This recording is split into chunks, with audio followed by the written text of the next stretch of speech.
एक तो मुझे तुम्हारी परेशानी की वजह समझ नहीं आती। अगर फजर की ख्वाहिशात महदूद हैं तो इसमें मसला क्या है? मैं खुद भी कोई राय कायम नहीं कर पा रही हूँ अभी तक। कम को होने में और बिल्कुल ना बोलने में कुछ तो फर्क होता है।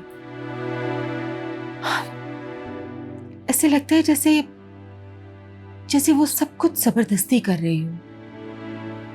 ऐसा कैसे हो सकता है कि इंसान की अपनी कोई ख्वाहिश ही ना हो, बस जो भी कह देते हैं वो आगे से हाँ कर देती है। तो इसमें बुराई क्या है? बहू का तुम्हारी हर बात मानना भी अब एक मसला है। आप समझ नहीं पा रहे हैं। बाकी बातों को अगर मैं नजरअंदाज कर भी दूं, मगर मुझे फजर और साइम में कोई ताल्लुक नजर ही नहीं आता। ताल्लुक कितने दिनों में बन जाता है?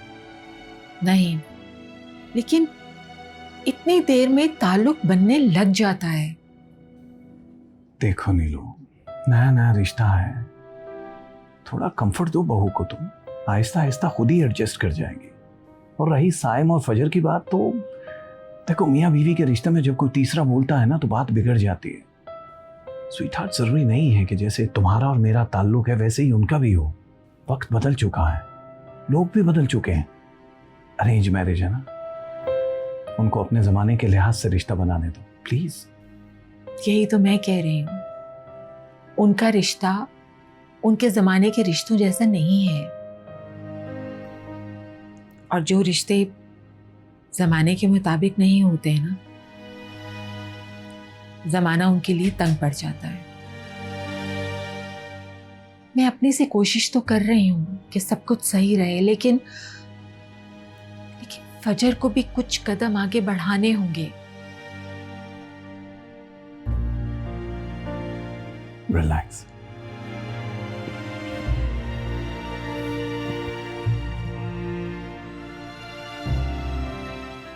निमरा, बेटा पहले सही तरह नाश्ता तो कर लो। अम्मी बस थोड़ा सा ही रहता है, आज लास्ट डेट है, फिल करना है मुझे। पापा ऑफिस जाते हुए ना अगर आप मुझे यूनिवर्सिटी ड्रॉप कर दिए ना तो ये आज ही सबमिट हो जाएगा। अच्छा ठीक है, कर दूंगा मैं। मैंने तुमसे कहा था बेटा कि फजर के लिए भी फॉर्म ले आना, उसका एडमिशन करवाना है। हमें उसकी कोई जरूरत नहीं, फजर आगे नहीं पड़ेगी। क्या हुआ है? तुम्हारे ख्यालात एकदम से कैसे बदल गए? इसमें इतनी बड़ी बात क्या है, हो जाते हैं चेंज ख्यालात। एनीवेज, मुझे देर हो रही है, मैं ऑफिस आ रहा हूँ। मुझे बाबा से मिलने हॉस्पिटल जाना है। आज मैं गाड़ी में इंतजार कर रहा हूँ। फजर, अगर 2 मिनट रुको तो मैं भी तुम्हारे साथ चलती हूँ हॉस्पिटल।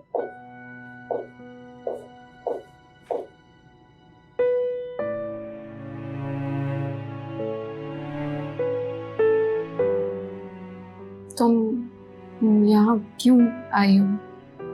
सब लोग अंदर थे, मैंने सोचा मैं बाहर आ जाऊंगी तो अम्मी जरा रिलैक्स कर लेंगी। अब्बू को तो वैसे ही मेरी शक्ल नहीं पसंद, टूटे फूटे अल्फाज में भी बस बिसाम और चाचू को बुला रहे। उन्हें अच्छा नहीं लगा ना कि मैं उन्हें यहाँ हॉस्पिटल ले आई। अकेले सब कुछ मैनेज कर रही हूँ।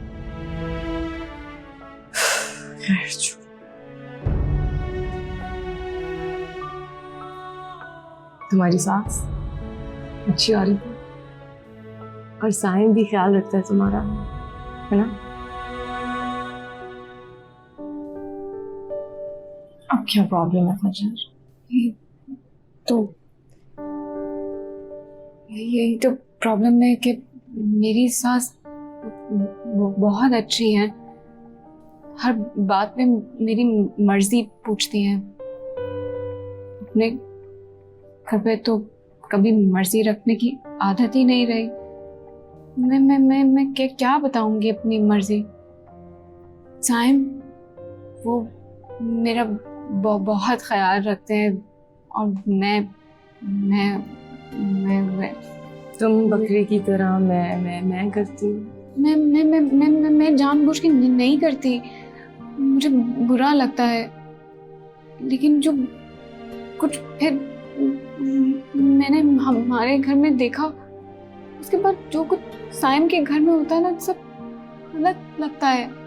मैं काम करने जाती हूँ तो कहते हैं काम ना करो, खाना ना बनाओ, कपड़े नहीं धोने, कुछ नहीं करना।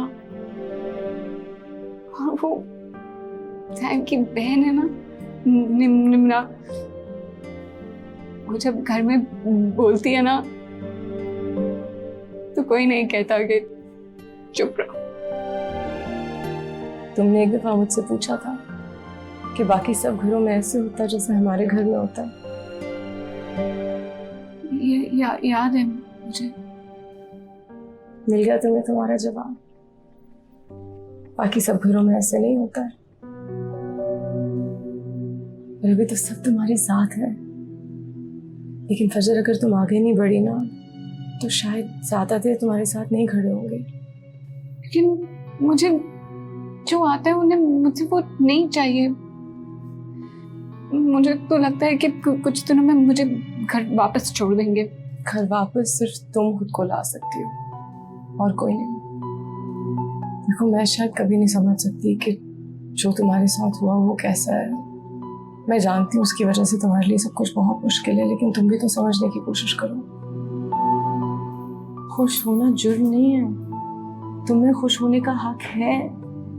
तो ये जो तुमने अपने ऊपर पाबंदियां लगाई है ना, उनको हटाओ, अब जी लो अपनी जिंदगी।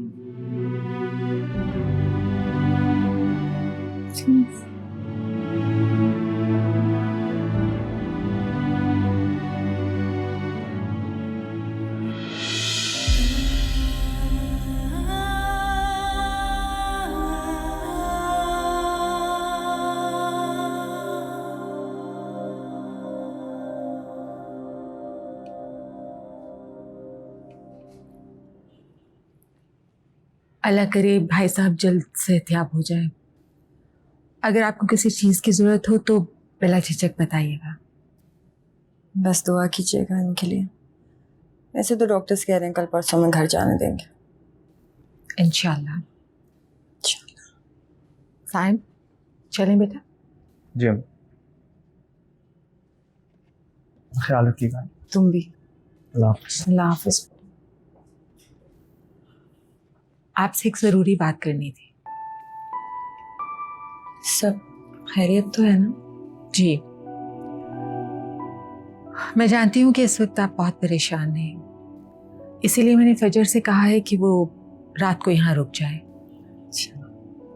आपके पास रहेगी तो आप उससे बेहतर तरीके से बात कर सकेंगे।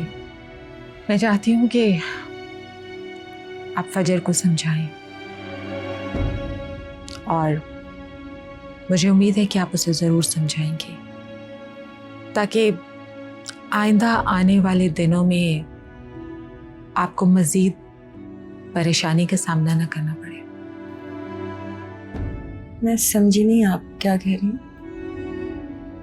समझ तो मैं भी नहीं पा रही हूँ, लेकिन आप फजर को ज़रूर समझाइएगा।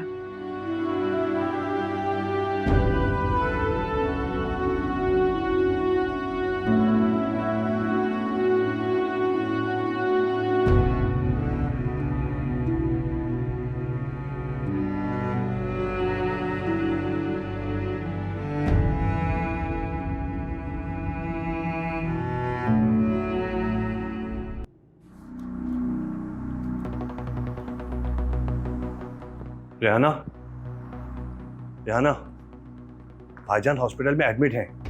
उनको चलना है देखने। जल्दी उठो, तैयार हो जाओ। क्या कहा? तुमसे बात कर रहा हूं मैं। भाईजान हॉस्पिटल में एडमिट हैं, उनको देखने के लिए चलना है। उठो जल्दी। पता है मुझे। पता है? अगर तुम्हें पता है तो तुमने मुझे बताया क्यों नहीं? यहाँ हो, बैठो मेरे पास, बताती हूँ। आओ आओ ना, आओ बताती हूँ, बैठो। हाँ, मुझे एहतशाम भाई के घर से किसी ने नहीं बताया और न ही किसी ने फोन करना गवारा किया। ये साथ में है ना मिसेस जावेद, उन्होंने बताया। बता रही थी कि कोई सीरियस बात नहीं है, कल तक घर आ जाएंगे। अच्छा, लेकिन नूर ने तो कहा कंडीशन बहुत सीरियस है। बल्कि नूर ने तो यह भी कहा कि उसने कई बार तुम्हें फोन किया और तुमसे बात भी हुई है उसकी। अच्छा, चलो ठीक है, मैं झूठ बोल रही हूँ। बिस्साम और फाइका से पूछ लें। और उन्होंने आपको भी तो अभी फोन किया ना। लेकिन नूर क्यों कर रही है फिर ऐसी बात? जानते नहीं हो तुम नूर को, सारी ड्रामेबाजी है। रिश्ता खत्म हुआ है ना, इस वजह से ये सब कुछ कर रही है, अटेंशन चाहती है और क्या। अच्छा चलो, कल चले जाएंगे, अभी रात भी काफी हो गई और बिसाम भी अपने दोस्तों के साथ बाहर है। और जब वहां जाएंगे ना तो प्लीज पैसों की बात करना ना भूलना। हाँ, नहीं भूलूंगा। मैं तुम्हारे लिए चाय बना के लाती हूँ। ठीक।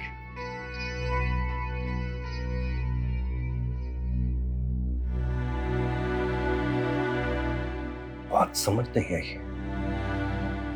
दूर ने अगर फोन नहीं किया था तो मुझसे झूठ क्यों बोला? हद होती है।